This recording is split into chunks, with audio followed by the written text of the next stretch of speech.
Və Türkiyənin aparıcı inşaat və mühəndislik şirkətlərindən olan Yapı Mərkəzi ilə Kaspian Capital Holding arasında birgə əməkdaşlıq çərçivəsində yaradılan Yapı Mərkəzi Azərbaycan şirkətinin rəsmi təqdimat mərasimi keçirilib. Tədbirə dövlət və diplomatik korpus nümayəndələri, iş adamları və beynəlxalq tərəfdaşlar iştirak ediblər. Yapı Mərkəzi Azərbaycan şirkətinin rəsmi təqdimatı keçirilib.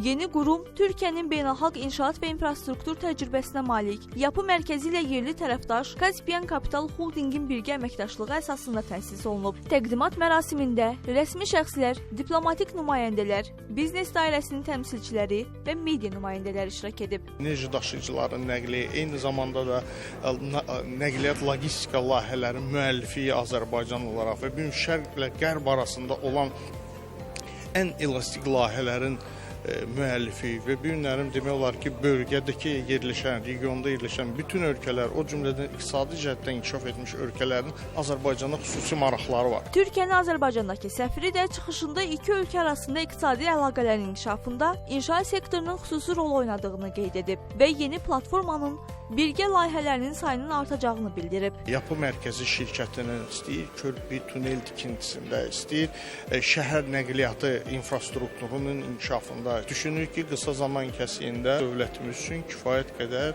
müsbət və konkret zaman və məkan çərçivəsində əlavə mənfəət gətirə biləcək mühitin formalaşdırılmasına imkan yaradacaq. Tədbir çərçivəsində tərəflər arasında rəsmi əməkdaşlıq müqaviləsi də imzalanıb. Sənədə Yapı Mərkəzi İdarə Heyətinin sədri Özgə Aroğlu və Kaspian Capital Holdingin Müşahidə Şurasının sədri Elxan Paşayev imza atıblar.